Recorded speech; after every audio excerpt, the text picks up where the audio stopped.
একুশ মানে মাথা নত না করা, একুশ মানে বাঙালির অহংকার। দিন পেরুলেই একুশের প্রথম প্রহর, রাত 12টা 1 মিনিটে ভাষা আন্দোলনের বীর শহীদদের প্রতি শ্রদ্ধা জ্ঞাপন করবেন সর্বস্তরের মানুষ। বাংলা ভাষার মর্যাদা রক্ষায় জীবন উৎসর্গকারী রফিক, জাব্বার, বরকত, সালাম সহ সকল ভাষা শহীদদের স্মরণে শেষ মুহূর্তের প্রস্তুতি। মহান শহীদ দিবস ও আন্তর্জাতিক মাতৃভাষা দিবস উপলক্ষে শহীদ মিনার প্রাঙ্গণে ঢাকা বিশ্ববিদ্যালয়ের চারুকলা অনুষদের শিক্ষক ও শিক্ষার্থীদের উদ্যোগে চলছে আঁকা আঁকি ও দেওয়াল লেখনের কাজ।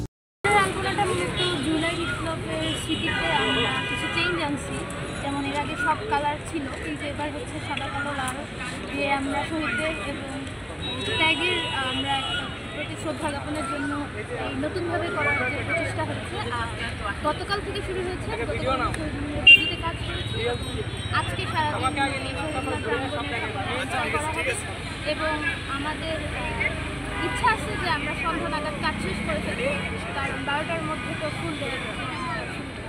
ধোয়া মোছার কাজের পাশাপাশি শহীদ মিনারের সজ্জায় ফুটে উঠেছে বাংলা ভাষার ঐতিহ্য ও সংগ্রামের ইতিহাস।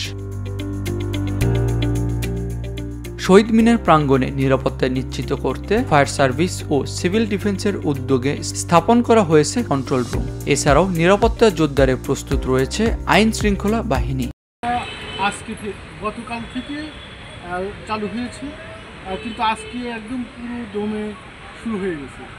আগামীকাল বিকেল 3টা পর্যন্ত চলমান থাকবে। আজকে সারা রাত বেঁচে থাকবে এবং আগামীকাল বিকেল 3টা পর্যন্ত।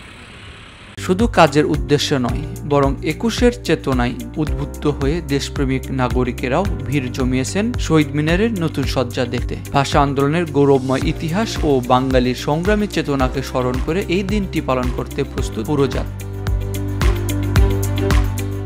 21শে ফেব্রুয়ারি শুধু একটি দিন নয়, এটি বাঙালির আত্মপরিচয় ও মাতৃভাষার মর্যাদা রক্ষার অঙ্গীকার। এই দিনে আমরা স্মরণ করি সেই সব বীর সন্তানদের, যাদের আত্মদানে আজ আমরা মাথা উঁচু করে বলতে পারি, আমার ভাইয়ের রক্তে রাঙানো 21শে ফেব্রুয়ারি আমি কি ভুলিতে পারি।